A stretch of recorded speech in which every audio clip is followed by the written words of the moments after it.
Welcome to Powerboat Talk, the podcast where we talk everything performance boats with your host, Joe Rode. Welcome to Powerboat Talk. This episode is brought to you by Freedom and Fuel clothing brand, made for people who love big horsepower, fuel-burning engines. It doesn't matter if you're into hot rods, off-road, side-by-sides, or of course, fast boats. Freedom and Fuel has the gear to match your passion for power and performance. You can find Freedom and Fuel clothing at all ADBA and NJBA drag boat races at the SoCal Jet Boats trailer or online at freedomandfuel.com. Hello, welcome to Powerboat Talk. Today, I got three guys. Triple header today, but I got three new racers, circle boat racers. I got Nash Thorpe, Nick Balayan, and Travis Hill. Thanks for joining me, guys. Went out to race at Parker a few weeks ago. I had known Nick. Actually, somebody introduced me to Nick at the Grand National Roadster Show. I thought it was a pretty cool new guy out there, so I went out there to kind of hang around with him, and I found out there was two other guys out there the same weekend. So three brand new racers, and I thought it'd be cool to get them together and talk about their experience, and maybe what the future looks like. So thanks for joining me, guys. This is going to be cool. Thanks for having us. So maybe Nash, give us a start and just tell us where you live and tell us about your boat a little bit and kind of how you ended up at a circle race. All right, so my name's Nash, and I live in Upland, California.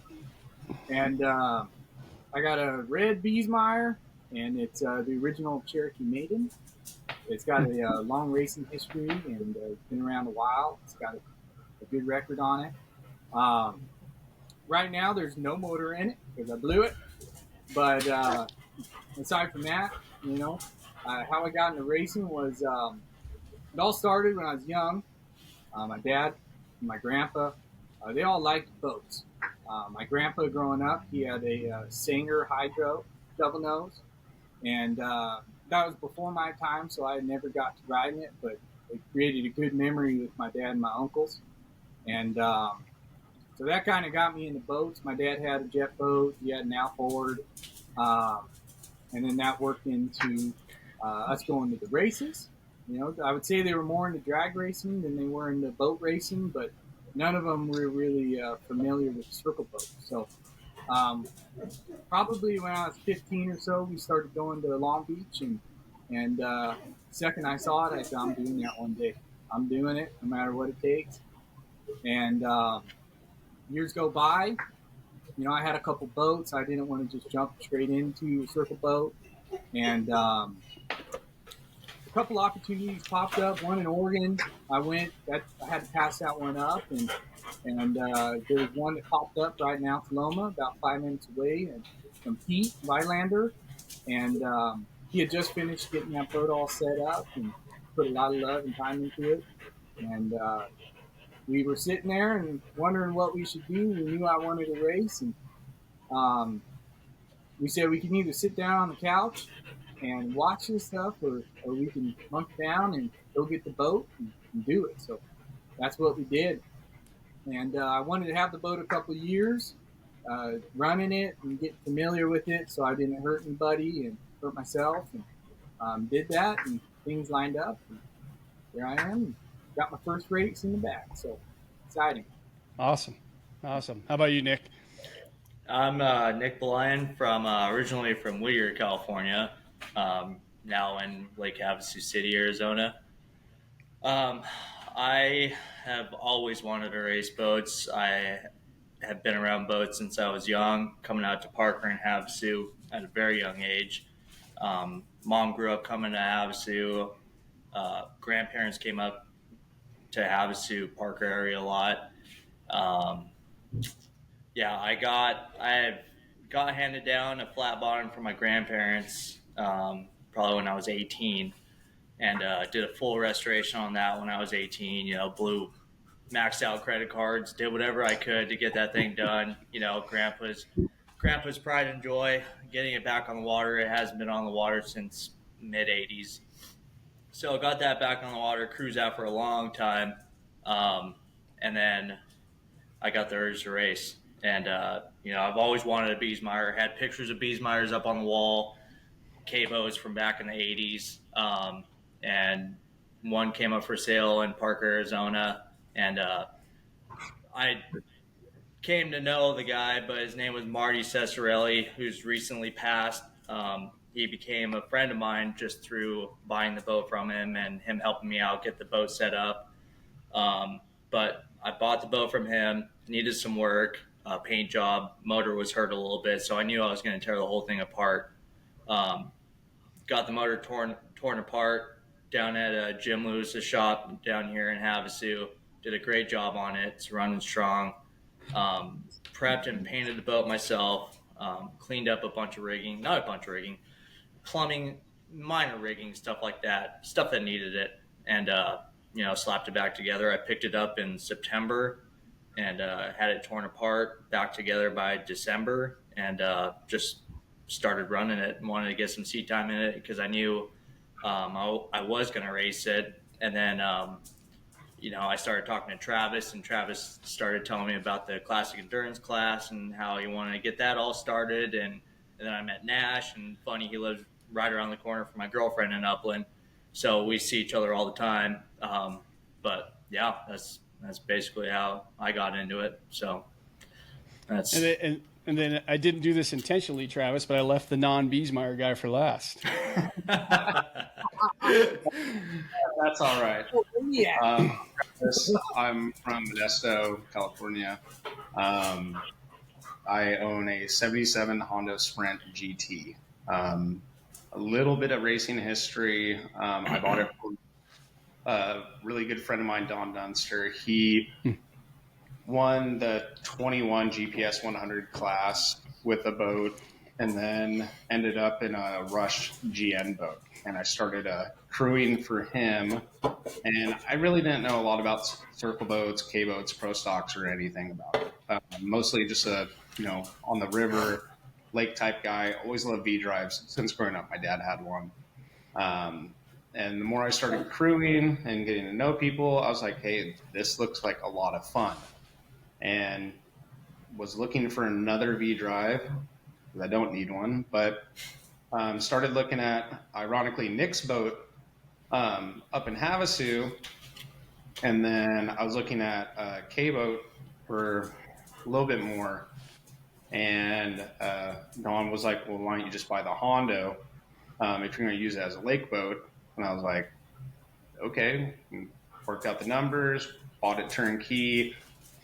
Had no intention of racing it. I got to drive it one time. I was like, oh, circle boats are awesome. These things handle. And then crewed some more and then wanted to race. And I personally, I just didn't feel comfortable hopping in the 105 class. I didn't want to do SE sportsman entry because I didn't want to put a small block in it, spend a bunch of money. I wanted to run my boat the way it is.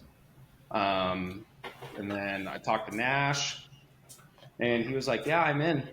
What are the rules? I was like, it's this. You can keep your boat the same, a couple minor adjustments. And then ended up talking to Nick. He was on board, and a couple other people unfortunately dropped out. And I thought it would just be a great entry class to be safe with 3 rookies next to each other. And it's been a blast. Now I got some lifelong friends from it. So awesome. Yeah, and I forgot to mention, so you guys run your boats, it's a classic endurance class, right? Yes. Which basically any motor, 85 mile an hour speed limit, right? I believe so. Any type of boat also. Any type, so it could be a jet or anything, yeah. Yeah, jet, GN. I don't know if forced induction is allowed, but I believe and small block, big block, GN boat, anything. Yeah, that's very cool. And then you guys, I forgot to mention this too, guys. So you guys really didn't know each other until really you got to the race, or just before you started racing, right? You was Instagram guys. I met them both once, and they were the Classic Performance the year before, and Nick was saying he wanted a Beesmeyer. I told him, you get one, you need to get one. It's the best thing you'll ever do. And getting one right after that. Nice. He was the Hondo man over there talking. Nice. He always rips his down. He's good. So 3 rookies. So let's see, who thinks they made the biggest rookie mistake? That'd be me for sure. All right, cool. Who wants to start? I'll start that off. It was the last heat on Sunday. I was running strong. I kept it under 85 pretty much the whole weekend, which was a huge feat in itself. So I think I finished third pretty much all the races. I mean, and yeah, I think it was probably the first or second lap into the last heat on Sunday.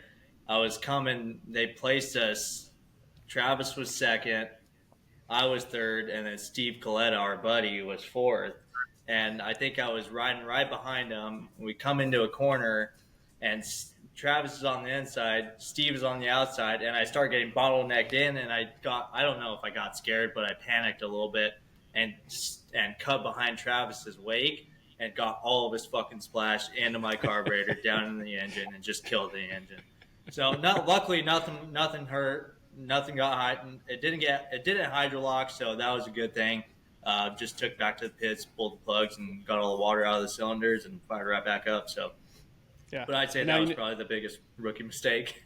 Yeah, well, that's good. Everybody's got to do that one once, I'm sure, right? Oh yeah, Now you know how that feels too. As soon as I got home, I turned my scoop around backwards. I'm like, that's how I'm running it for races. Gotcha. Yeah. So, how about you, Travis? What did you do? I underestimated how hard it is to keep a boat slower than expected. Unlike Nick, I went above 85 all day Saturday, and basically got last place each time. Also, I came into it, thinking, I've driven the boat a bunch. I've done laps in it, laps. And basically, I was pussyfooting the boat the entire time I owned it. And racing definitely taught me the boat had a lot more left in it. And yeah, it's not as easy as people think. Glad I'm experiencing that. Yeah, talked to a couple of the regular guys, and to me, like Paul Fitzgerald and Duff drove his kids' boat a couple of times, and I don't know how that seems to me like the hardest thing. I don't know how you do it. It's hard. It's very hard. It almost makes me want to jump in the 105, but I'm trying to keep the motor alive right now. So Gotcha. Maybe in Burley, maybe I'll do 2 classes like Nick did, but for now I'm focusing on just classic and Gotcha. Yeah, I'm sure it gets easier. What'd you screw up, Nash? Well, besides my motor.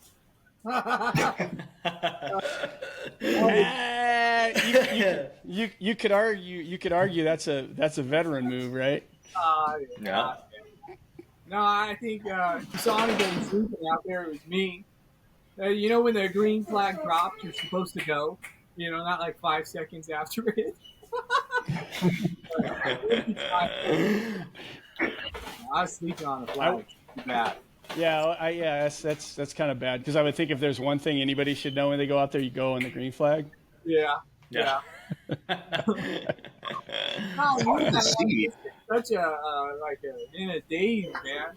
Just excited to be there, and what do you know? I was snoozing on the flash. But it was still awesome.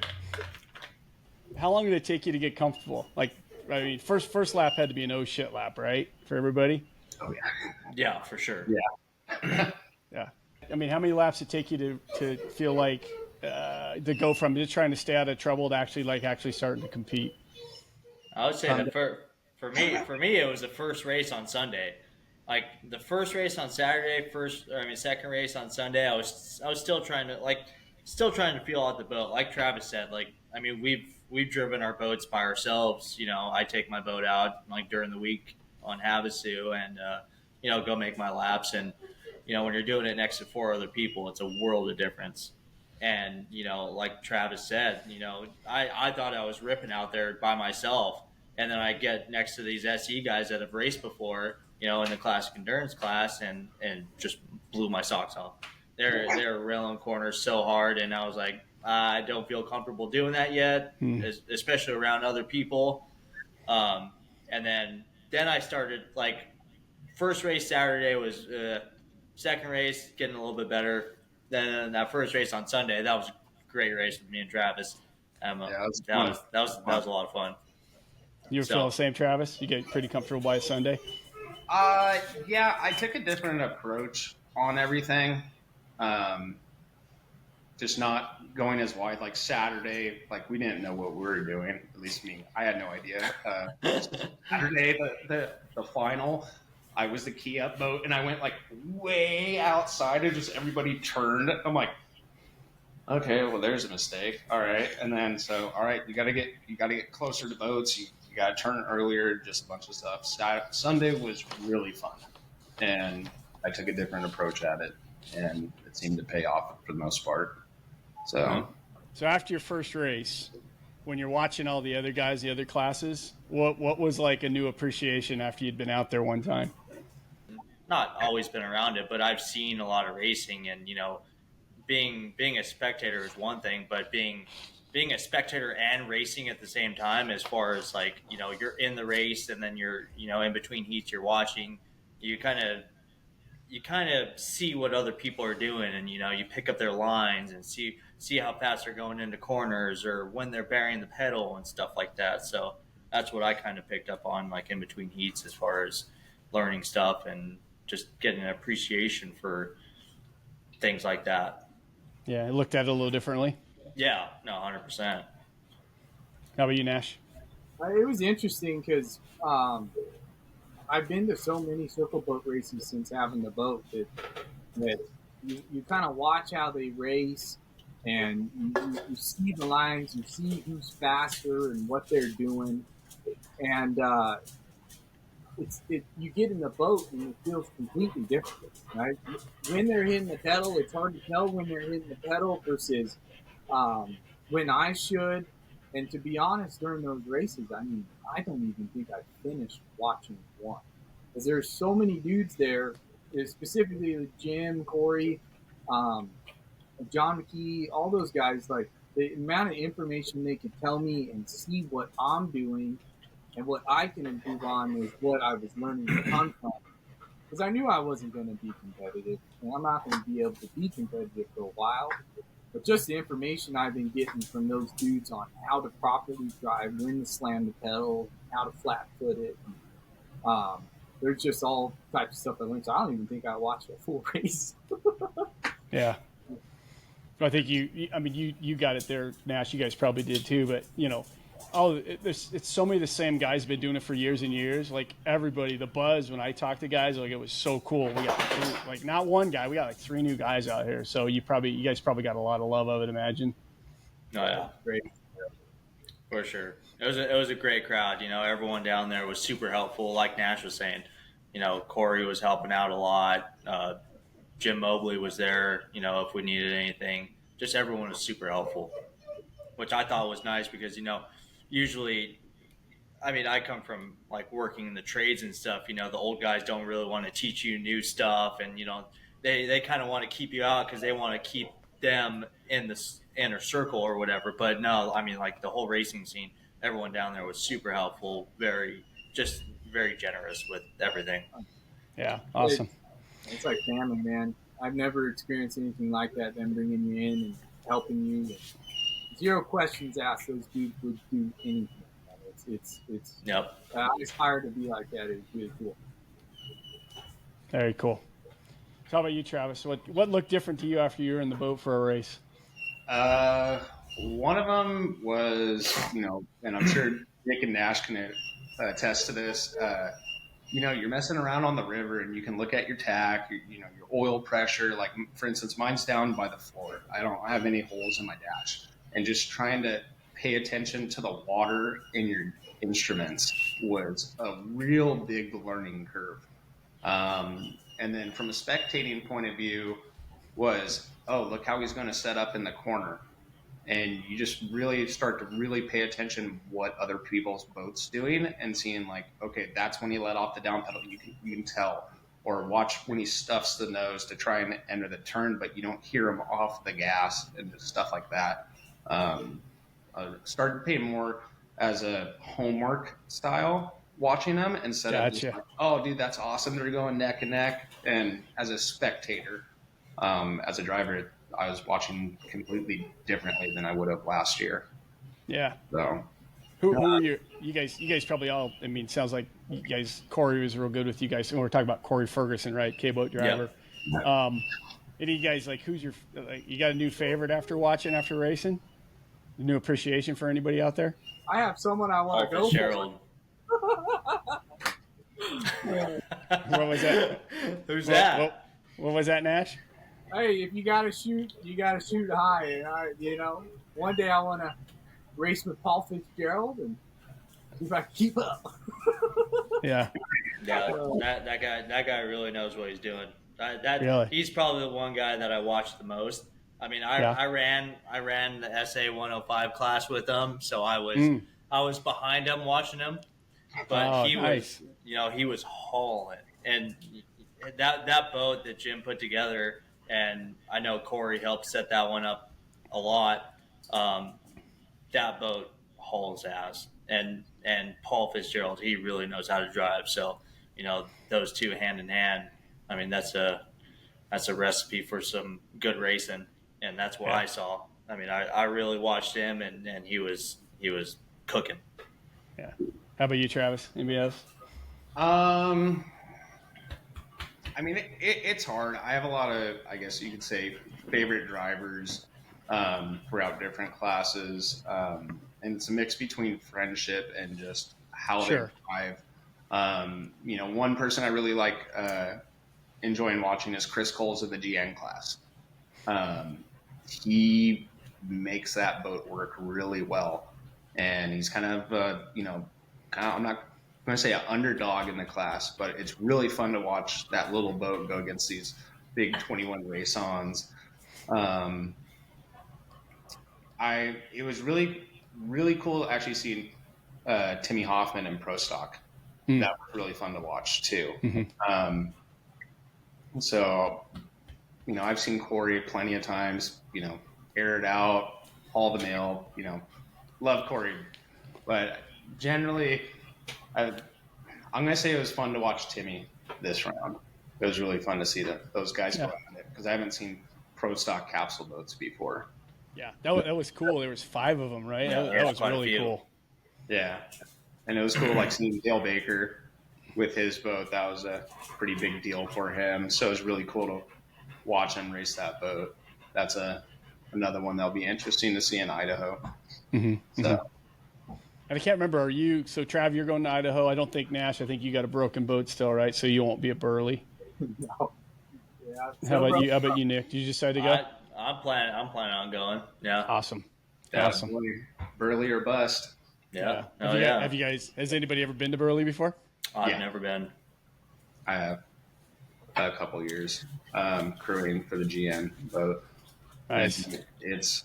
It's really cool as a spectator. I haven't got to drive it, obviously, but going around the island and you don't know who's going to come out of the island. You see who's going, and then it blocked view, and then it could be a boat might not even make it. They might break on the backstretch, or somebody changes positions. So, and it's a big course, and yeah, it's really cool to watch. So it'll be even more fun to drive. Yeah. Nash is going. He's just going to ride up with Nick. I need someone to launch me, Nash. Passenger princess. So if they'd let 2 seats in the boat, all right, we'll put you in backwards though. we can run the Captain Box class in the Beeswax. There you go. That's awesome. Well, that's cool. That's cool too. You guys are going. It should be. I heard I've never been. The festivities are cool. The Friday night thing, and then it should be a lot of racers there. So you guys all get to do a lot of laps. Yeah, and this year's the 50th year, so that's going to be an even bigger deal than it usually is. From what I've heard, like I said, I've never been, but if you're going to go, this is your year to go, unless you wait till the 100th year. Rub it in. Rub it in. Sorry, Nash. You come with me, dude. Hey, you dudes are young enough. You might be there for the 100th, man. Yeah, no shit. I don't know about that. Yeah, if these things don't kill us. Oh, don't talk like that. Hey, so you guys are talking about the water. So obviously you're at the river. You run the boat through the rough water. Was the rough water different in a race, like than rough water? Was it? Oh yeah. Was it different, or just what you're used to? But man, like right before the race, I just got the boat back together. I do the same thing as Nick. Every single nut and bolt is out of that boat. Is I had to get which is funny, which is how I met Jim. Was we were at the at Lake Elsinore for New Year's, and I saw Corey. I was like, Corey's got to know who can help me with the bulkhead crack. And well, Jim's there. I'd never met him before. I had no clue who he was, and he's like, heck yeah, I'll help you. I was like, no way, this is perfect. So he ended up helping, and I don't know where I was going with this. What was the question? Oh, the race walk. So right when I I was running laps by myself, and I was like, oh, this isn't too bad. I could barely keep it at 85. I was telling Nick and Travis, like, I'm going to break out every single race. But, man, you get out there in that water, and you got to trust that boat like you've never trusted it before, dude. It works. Just lay it out and let it rip. And all of our boats, man, they ran flat and they ran good. And it was awesome. But that water is way different than just running laps by yourself. It's a completely different world. Completely. Yeah. No. I didn't think about that. How'd you guys feel about your boats after? Did you come out going, oh, I love you, or, F this dude, I got to get a new one? I think there's still a lot to be learned about our boats. For my instance, I think, we've just gotten, the first race is done. We got a little bit of seat time in actual race form. So, but, there's these guys that have been racing for so long that know how to set up their capitation plates, that know, tunes and just like all that stuff that goes into racing and making a boat fast, and blueprinting the bottom, and different skags, and turn fins and all that shit. So I think we've just scratched the surface, or as far as it goes for me. I know there's still a lot to be learned about my boat and what it can do to its full potential. Mm-hmm. Yeah. I would say the water conditions, like we've all said, we've all messed around on the river. I've been in real chop to where it's just beat you up out on the river and gone just as fast, but it's different, especially trailing somebody, and then having to do those hard turns, whether it's Parker or up here on the Delta, you get crosswakes and you really don't think about it because you're not in that race set, but you're really paying attention to the water. I didn't expect it to be that rough. It doesn't look that rough from the shore, especially with flat bottoms. It doesn't look that rough. I had my stuff locked back pretty far, and it was still, popping out of the water all the time. As far as setup, I just need to learn how to drive the boat. The boat was pretty much set up really well from the previous owner.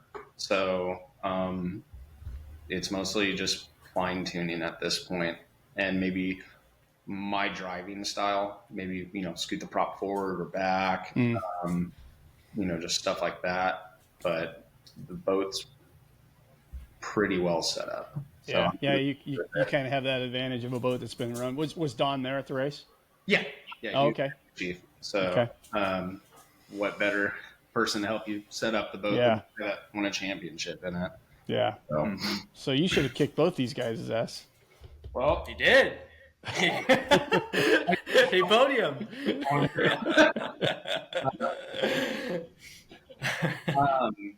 Well, and it's a different boat. You look at any B boat, I guess you could say, they don't have the rocker my boat does. It was never meant to really be a circle boat. We just said, we're going to make it work and deal with it. So I only know of two other Honda GT decks that were supposed to be circle boats. A couple sprints, the T-deck sprints, but the actual GT decks were supposed to be K boats, from my understanding, and they were back in the day. But as B boats progressed, they fell off behind. So as long as I'm not trying to keep up with Fitzgerald or Corey, I'm fine. It's cool having something different, man. Yeah, I enjoy it. Yeah. And at the end of the day, you're when you do progress out of that boat at some point, you're going to probably be you'll have some more chops trying to figure that thing out.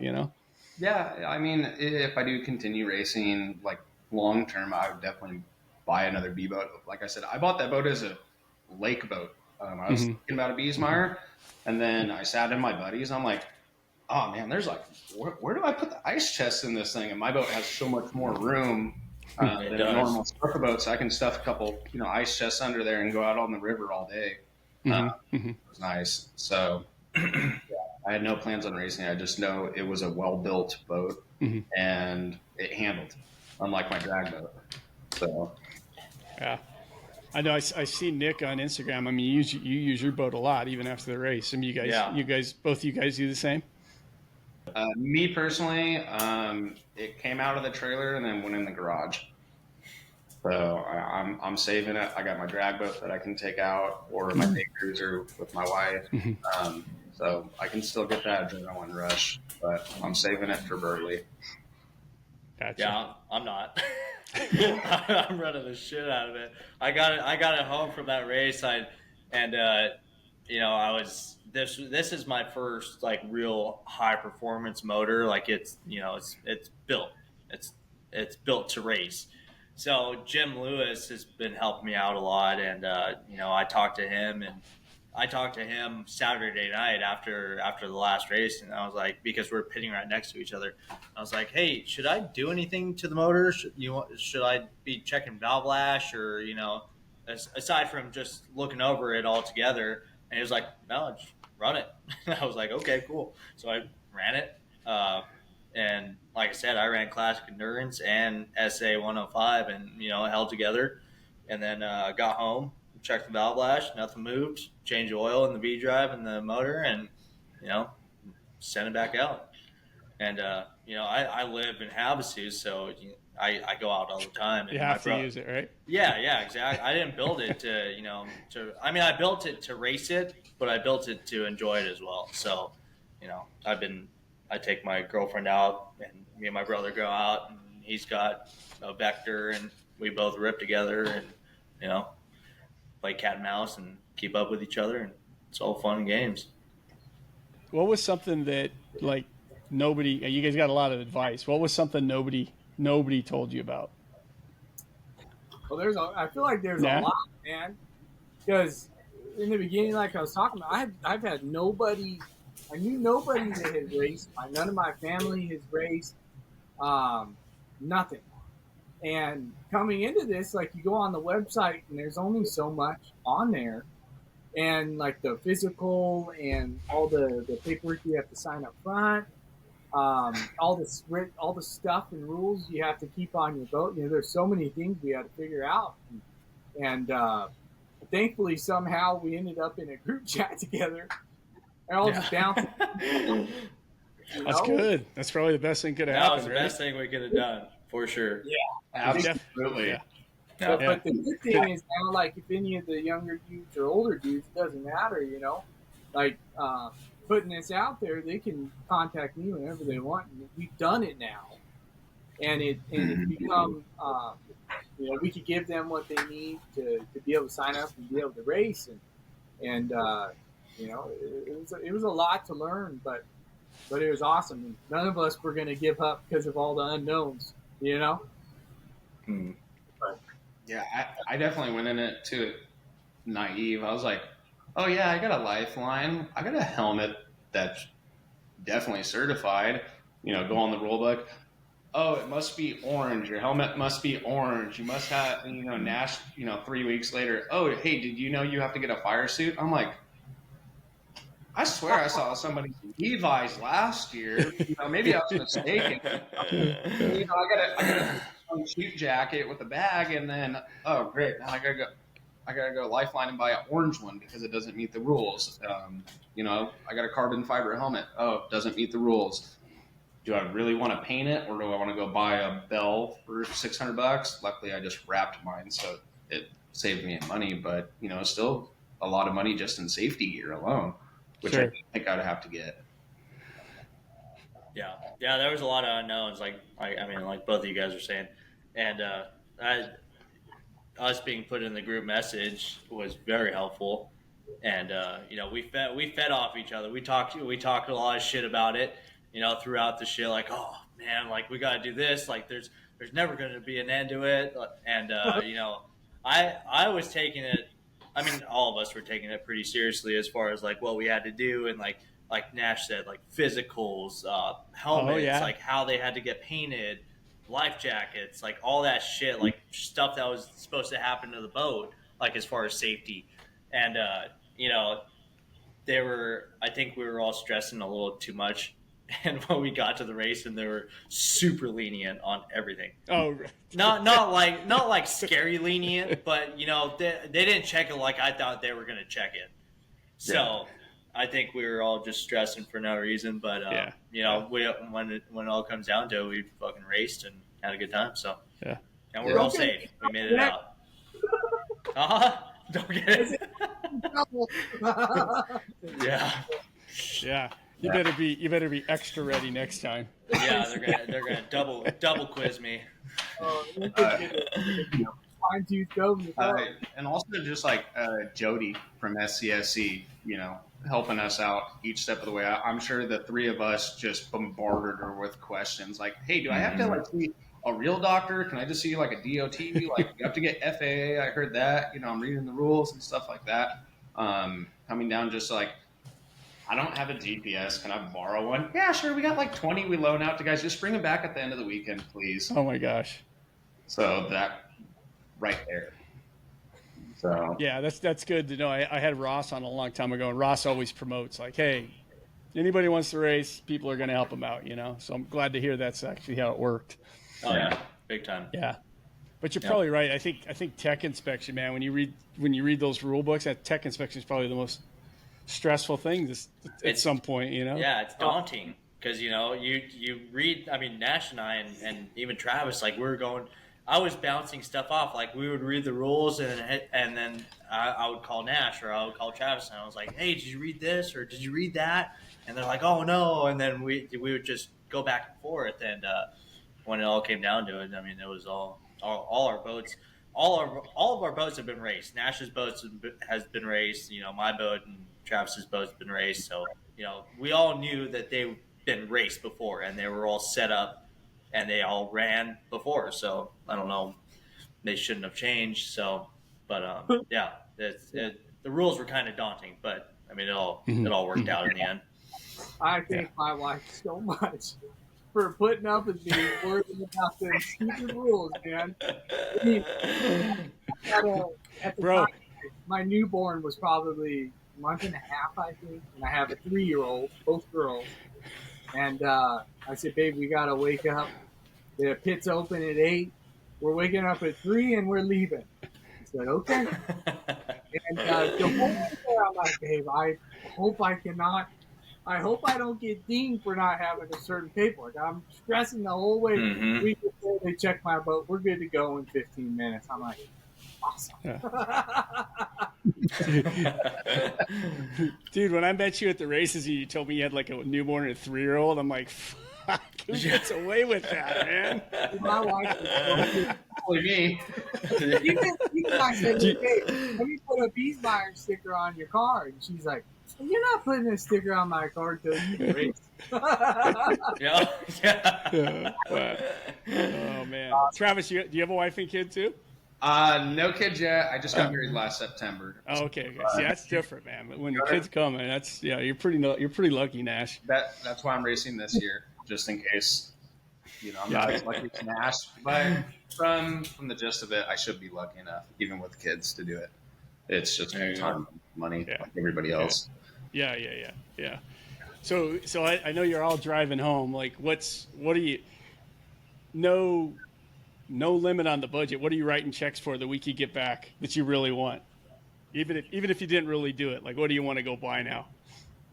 What do you want to go buy, or what do you need to go buy? Yeah. What do you want to go buy? Now, even if you don't, you probably can't afford it, but what do you want to buy? I'd like to buy a GN. Same. GN Really? boat. That's where it's at, dude. Yep. Yeah, we were down there, and my brother Gary, he's the one with the Vector, and after that race, he was my crew chief. I coined him that.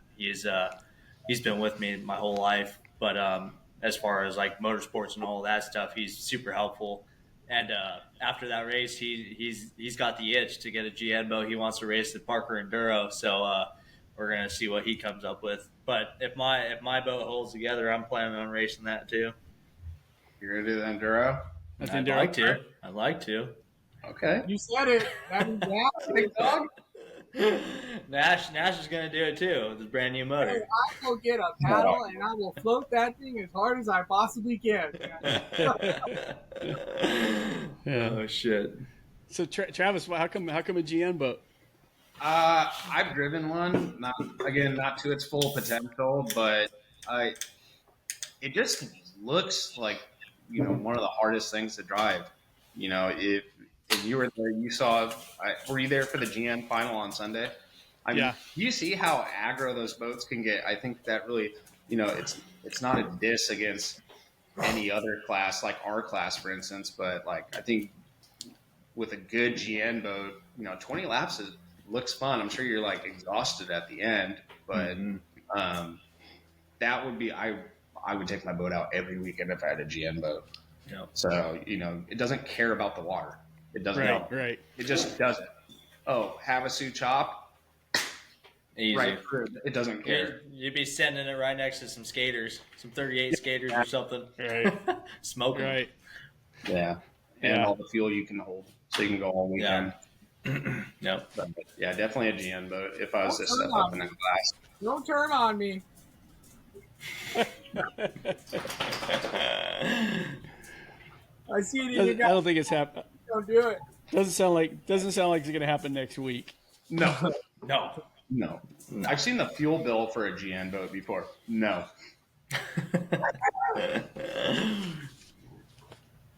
Yeah, the Enduro. I mean, God, what do they go through in that thing? 150 gallons, maybe? It's got to be a lot of fuel. I mean, I'm just trying to think of like a weekend at GN, which is 40 laps in total. I'm pretty sure we kill almost 2 drums of fuel. Yeah. And, some of these boats are E85. So, They're sucking it down. Almost like methanol, basically. It's just drinking fuel. Right. Then Duro, I would imagine, doesn't, depending on the motor, it probably doesn't kill fuel as much as people think. I know for the team that I crew for, I think have 70-gallon tanks, 35s on each side, and they put a third tank, and they never even needed the third tank. They're like, oh, we can just do it on these tanks with mandatory refills. So, but, you have to be ready for that amount of fuel also. Yeah. I love the Enduro. That's probably my favorite race.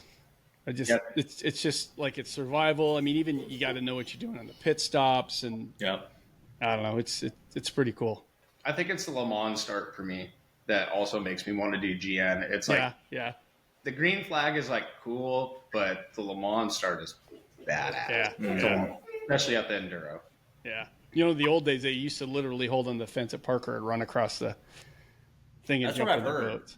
Yeah. That's what I've heard. That's pretty cool. Yeah, but there was a handful of flat bottom. I've been the last couple of years. There was a handful of flat bottoms in it. Yeah. One of my buddies is going to do a classic endurance in Bakersfield just to test for the Enduro. That's usually where most of the guys actually do their testing is Bakersfield for the Enduro. There's a lot of spots. So, what were you guys? What were you most proud of yourselves about when you were all done? When you were running home, patting yourself on the back? Nick, I know you got this one. Yeah. Well, I mean, I tell everyone, I had a lot of people supporting me that were down at the race, and from the sidelines, and from other places. And whenever I talked to them after the race, I was like, I didn't die, I didn't break the boat, or I didn't sink the boat, and I didn't blow up the motor. No offense, Nash, but I didn't do either of those three. Nash, coming. His time is coming. I blew mine before the first race. You blew yours during the race. This time it's early. Oh, trust me, I know it's on its way. It's not a matter of if; it's a matter of when. So I'm just going to keep running until it does. Worry about it then. But those are three things that I was proud of: no sinking, no braking, and I'm alive. So. I think how about you, Nash? I was just proud, man, that literally none of my family has ever raced, any type of motorsports. And, we got together. My family, my dad, he had a wedding, sadly, he had to go to, but he showed up on Sunday. My uncle stepped in, my brother stepped in, my in-law stepped in. And we all got together and we did everything we could to race that weekend and do the best we could and prayed for safety and we were all safe and out of all the things that was what I was most proud of, is just that we did it. And that was a huge awesome and I'm just extremely thankful and I'll be out there. I don't, as long as money permits, I'll be doing this till the day I die, man. I love it. Yeah. But I think, Nash, I think that goes hand in hand too with like even like we talked about just the inspection. Like, if people have never done it, there's just so much stuff, so much, and you're just nervous about, like you said, every nut and bolt, right? Like until you're like pulling out onto that, launching on the ramp, there's just something in the back of your head and trying to figure it out. How am I gonna get fuel there? Whatever. Like there's just so many things. So I think you're totally right. It is really something cool to just know you did it. Even if you never do it again, like it's a cool thing. So how about you, Travis? Biggest thing I was proud of is all the people that helped me get there. That was a really good feeling. I blew the motor shortly before the first race. And had to rebuild it immediately, and it was a last minute rebuild. And all the people that helped me with the motor, to putting it in, to helping me put it inside of an enclosed trailer, help with getting fuel, just everything, everybody. So when I was driving on Saturday, I was just beating myself up like, you fucking idiot, stop breaking out, stop doing 87 and like, dude, your first race, calm down, like the motor isn't blown, the V drive's not blown up, like you're doing fine, just don't worry about it. So everybody that came and supported me was the most thing I was proud about. And the boat's fine, and I didn't crash. So yeah, but yeah, at first it's like, oh yeah, I didn't hit anything, cool, oh the motor's not blown. Then just on the drive home, I was just like, dude, this was because of everybody, Nick, Nash included. Like, nice. I wouldn't have been able to do this without them spending, odd amounts of money, 10, 15 grand, whatever it was, because there wouldn't be the class without them. My wife supported my long nights at the shop, everything. So yeah, that was what I was most proud of. So a lot of phone calls on the way home. Yeah. After. It's really cool. All the, Don Dumpster and Jim Mobley and Corey Ferguson and Jimmy Lewis, like, man, like these guys they've been around a long time, man. And just to step up and help you guys, that's pretty cool to have that support. Yeah. Yep. Definitely. You keep talking about the breaking out thing. So what were you guys getting tips on that, or how are you going to get better at that? Is it just a feel? You just got to figure it out. What's the scoop? We don't know. Let off. Really? I can speak for myself. I set up, I probably bought 3 or 4 different GPS setups, because you're not watching ARP and everything's rattled to crap and it's flinging all over. There's no way to watch it. And and I thought I had it figured out. I put a GPS on my dash, and no, you can't see nothing when you're going. You try. You try. How about you guys, Trav? Breaking out, I'm very good at it, apparently, but just letting off earlier and don't get caught in the moment. I remember like Saturday evening when I was the outside boat, I saw Nick pass me and just keep going. I'm like, I'm gonna catch him. Oh, like he's like 88. God. So, I guess just let off earlier. Maybe we'll try something else. Maybe plate it. Still learning the boat. Just, even though the boat's set up, I need to learn the boat. So, Yeah. I think that'd be like the hardest thing when you get competitive, right? And the guy's like, wait, he's running 85 too, but he just went past me, and like you get emotional, and I could just see that happens real easy. yeah. I have my steering wheel and my steering column where my windshield is. That's where I put my speedometer, and I was glued to that thing the whole fucking race. I was watching it. There's not much you could do. So what I did is it's an orange dial, and I put an orange Sharpie mark or a paint pen, and said, "Hey, this is where 85 is. Try to line that up and don't go over it." So, I was lucky enough to not go over pretty much all weekend. And it's definitely tough because on Sunday when Travis and I were running, and we were running pretty good right next to each other, it was hard to, put that aside where, like you were saying, Joe, like, oh, he's passing me, I can't step on it because I know I'm maxed out at my 85. So it's kind of like you got to race your own race, and you got to be focused on what you're doing.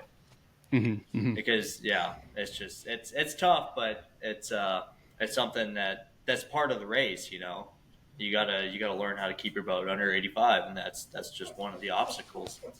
Yeah. Yeah, and I could see that, like, for new guys. Yeah, I think that's great advice, right? You just race your race and let it come to you, right? Yeah. It's gonna get more familiar and more comfortable, and it's gonna come to you. Yeah. But that's like probably the hardest thing for you to do in your first race. Oh yeah, because when you're out there and you're competitive, you want to pass your buddy, or you want to pass that guy that just passed you, and yeah, exactly. Yeah, and that's one good piece of advice that I got from Chuck. He raced GN's red GN 22, and he's a fellow Armenian, and he told me, just race your race and make it back to the trailer each race. This is your first time out. You're not trying to win trophies or break records. You're out there to learn, and you're out there to race your race. And I took that pretty seriously. So I want to thank him for that. And that was pretty good advice. Awesome. Yeah. So what are you guys all most excited about next time? I know Travis is not breaking out. Try not to.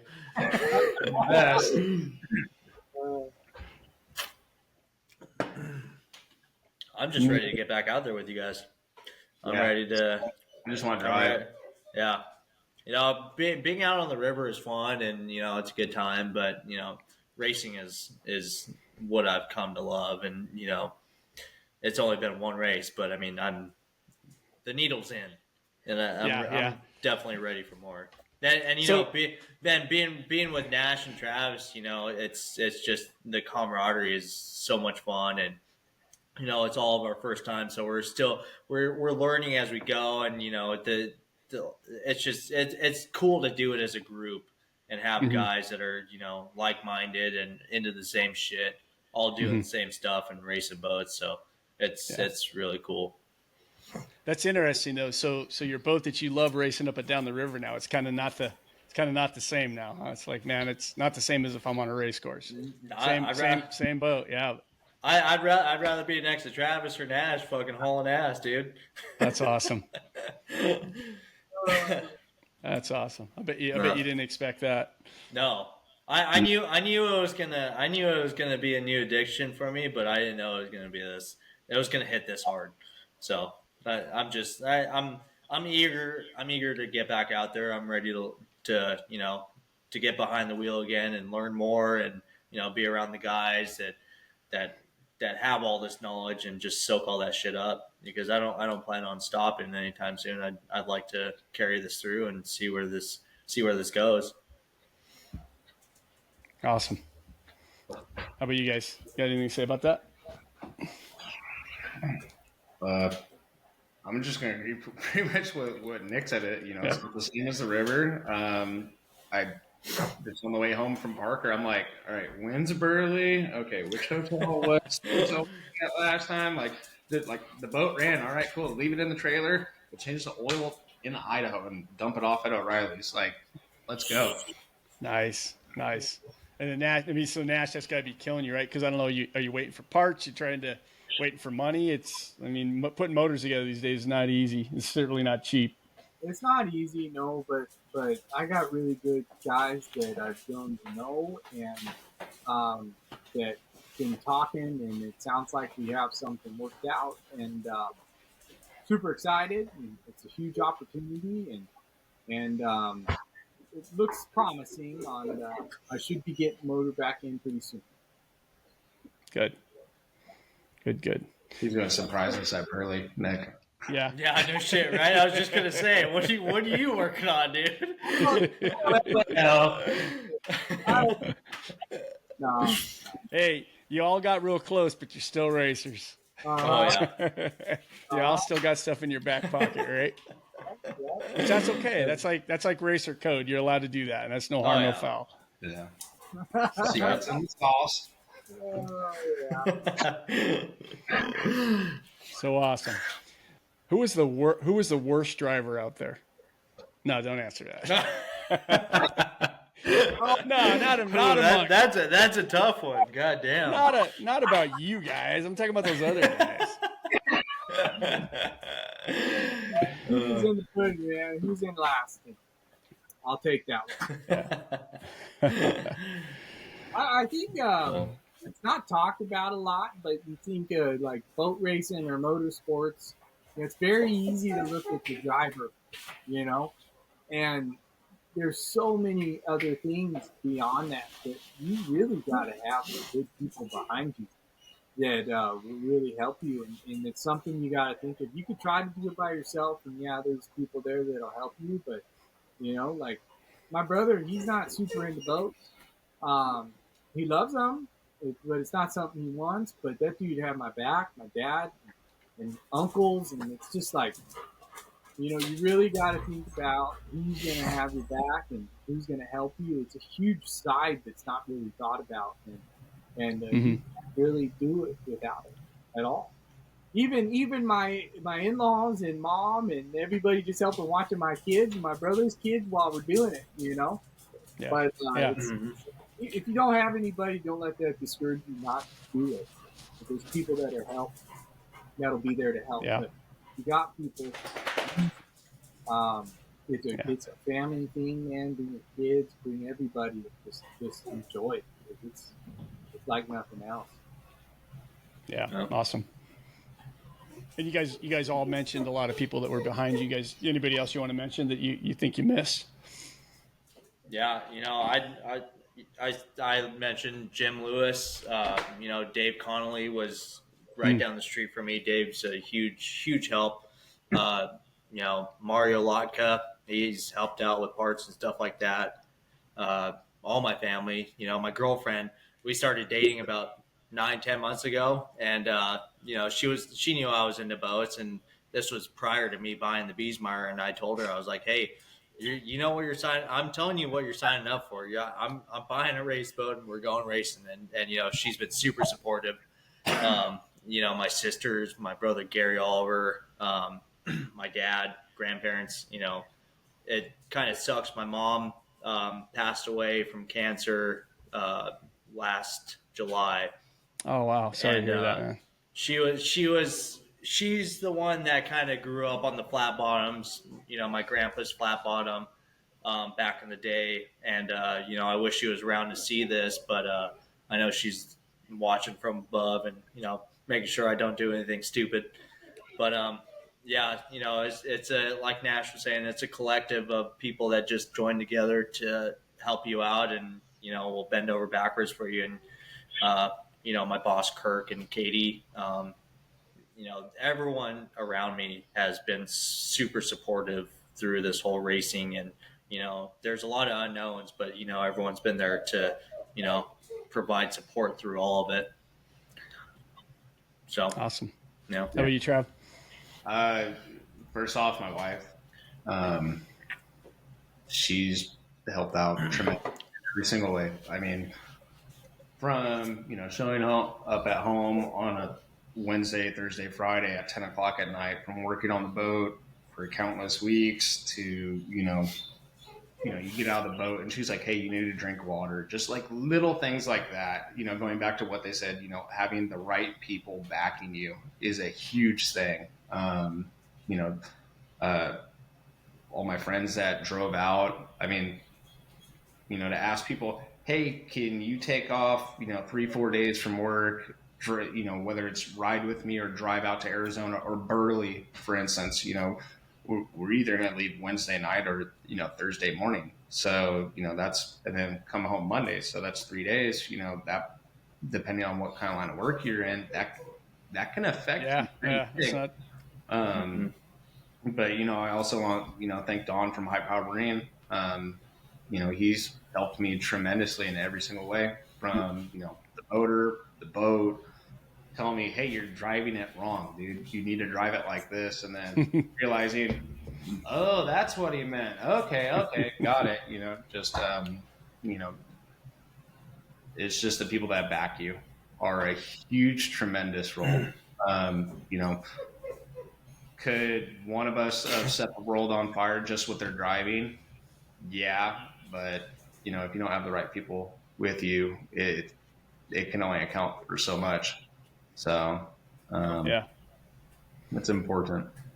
It's good. That's good of all three of you really recognizing that, and it's not always the case, especially with younger guys. So that's you obviously are pretty lucky guys that you're able to have boats at your age to be able to race. So it's good to see the appreciation. That's awesome. So. Seems cheaper than half of those wakeboard boats our age have. So. Dude, no kidding, huh? Yeah. Yeah, but go try to finance a Beesmeyer for 30 years, though. Yeah, exactly.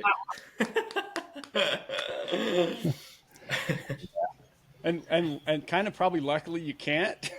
Yeah. Because there'd be more of those guys out there then, right? Mm-hmm. I mean, more Beesmeyers. That's cool. Yeah. Hey, well, awesome, guys. Thanks for getting together and doing this, and I appreciate this. Let's see. So, poor Nash. Nash is not on Instagram yet, right? Are you? No, still? No, I'm not. So, Nash Thorpe on Facebook. Nick, let's see, Nick's last name is Balayan 138. So, Nick Balayan 138 on Instagram. And then I can't remember your Travis, your flatbottom Trav? Blown flat _ Trav. There we go. So, check these guys out. Yeah, watch the escapades. Shit show. And that's something else I would mention. I mean, for three brand new guys, for the most part, brand new teams. I mean, you guys were anything but a shit show, man. I think you got a lot of respect out there, and I don't know. I did see that. Who's the one dude that runs the ramp, man? There's an old guy yelling at people on the ramp for SCSC. Oh, yeah. So I don't know if you got yelled at by that guy. Hey, that guy's cool. I don't. Is it cool? I must have caught him at a bad moment. I was by him for like 1 minute. I'm like, you yelled at like three people. I'm like, whoa, dude. So good. That's good to hear. Going, man. He's keeping it going. They all were. That whole organization was really, really planned out well. Yeah. So the good thing is, if you were a shit show, you probably would have heard about it. So. Yeah. Exactly. Yep. Yeah. Most likely. Yeah. So awesome, guys. Y'all keep my eyes on you. And, thanks for doing this. I really appreciate it. And I'll let you know. I'll get it out in a couple of weeks. So cool. Awesome. Thank you. All right. No, thanks a lot, guys. So we'll talk to you later. All righty. Thank you for listening to Powerboat Talk. If you like what you've heard, please head over to Apple Podcasts and give us a 5-star review. For more Powerboat Talk, follow us on Facebook or Instagram, or visit our website at powerboattalk.com.